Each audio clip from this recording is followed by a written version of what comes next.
you still had to continue to pay your dues. You went from there and then you went to assistant coaching. What did that all look like as you expanded outside of Fort Valley? Well, before we move along from Fort Valley, just understand like that social environment that I had, that group of friends that I did have, at that point in time, they were starting to get away from track. So at that point in time, I was the old head. So it was a little easier to say, coach, keep that coach hat. And like I said, Charles Brown, my friend from grade school, Charles Turner, he was at Fort Valley with me as well. He was my roommate quite often throughout.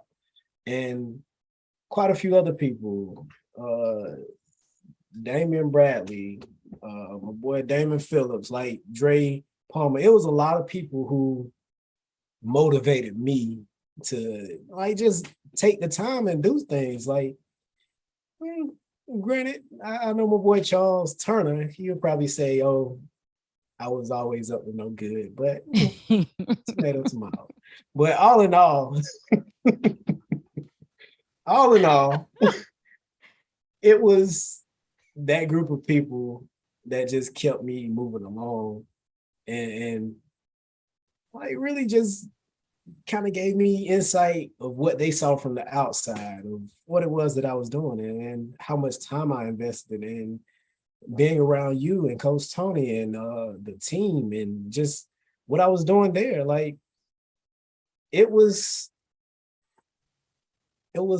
again one of those opportunities to learn so much about something that I enjoy. Now that was one thing that I started learning early in college, like even when it came to like part-time jobs, do something that I enjoy or do something that I'm interested in, because I worked at a summer camp for almost 7 years. Like, and I would always have a ball there, but a lot of people wouldn't do it just because of how much work it took. But I always had fun because of what opportunities it gave to me to learn certain things, be around this different demographic of people, and just kind of branch me out. But in that time that you were at Fort Valley and I was there, you made sure that I saw the bigger picture when it came to track and field, not just collegiate track and field. The business of. You made sure I saw what it was to travel, like what it was like for teams to travel, what it was like to get to nationals and take teams to nationals. And those are things that really pulled me into this world out here. Like all I gotta do is step into it and like really go for it, like invest in it. And I remember that last year that I was with you, it was 2012. We actually went to Colorado State, Pueblo. And that was that last year that I was coaching at Fort Valley. And I took a logistics job in Atlanta after that. But during that time at Nationals, I met a young lady just off of networking, just talking, who would be the person that brought me here to Winston-Salem State. So just learning, it's the world of track and field that like really opened my eyes. Like it's a whole network out here. Like it was a lot of things that I just did not experience because I didn't have the capacity or the opportunity to. So you really opened my eyes up to that. And like that is something that I took with me personally, not just for track and field, just networking and meeting new people as a whole. Like it's so much to do, so many people to meet, so many people to just talk to and like learn from, to just be so caught up in right here, right now. And that's something that I stress to all of my students. Like, it might seem so hard right here, right now, but I guarantee you get past it, it's only going to be another learning experience that you're going to apply when you have to deal with the same situation in the future, and you'll know exactly how to get through it. And you'll understand there's so much more to experience out here than this one little area. And again, going back from high school, teachers pushed me on to look into the college life. You pushed me on to look into just the professional world, the work world of track and field, and just meeting people and talking to people. I remember that I spoke with George Williams at St. Aug. It was with you. And I was like, man, this, again, not really understanding the legend I was talking to at that time. Yeah. And like, it was a lot of the things that I didn't know at the time would come full circle. Like, even now, and it's a lot that I'm pretty sure that I still need to know and learn. But at this point in time, I still reminisce and look back to those days of being a student athlete and coaching at Fort Valley State.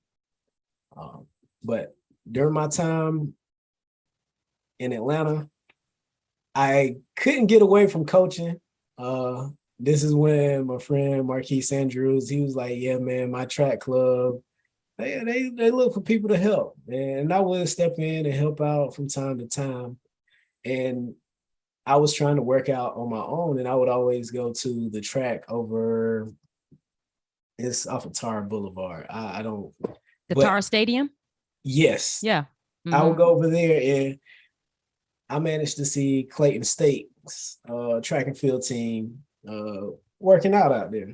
And I met the head coach, I met the assistant coach, Clive Caesar, and these are people that I talk to this day. I was like, do you mind me volunteering and helping out with jumps? And that year, I was working with this young lady, Jessica Matthews.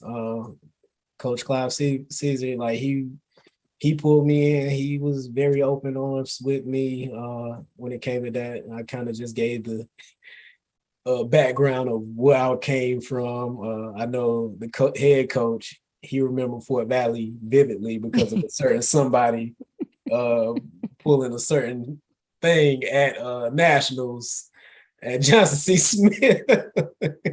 But all in all, they gave me the opportunity to be around this collegiate program and just seeing the growth that I helped impact at that point in time. It was something that pushed me on to move on from working full time in a job that I was really not enjoying. So listen, let's talk about the sacrifice though. I'm happy you stopped it and backed it up, because a lot of food was given in there. This is where that full course meal is. Because like you said, one, there was things that you were learning just outside of coaching.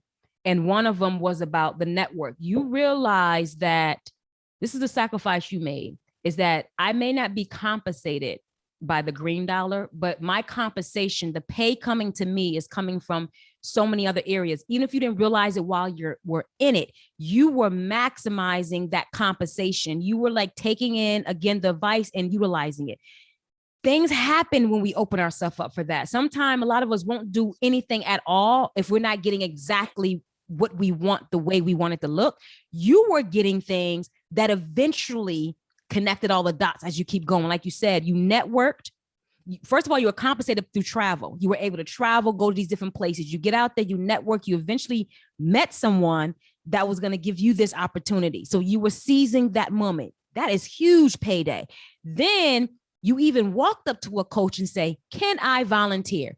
You didn't say, are you hiring for it? Can I volunteer? You still know I'm gathering this compensation in so many other areas. And that's when things start to line up for us, and we don't realize it when we're in it. You tell your athletes, yeah, focus here, and you may be going through whatever now and you'll learn something in the future. But I even want to add to that is you're learning something right now. There's something in whatever we go through in it for our present and for our future.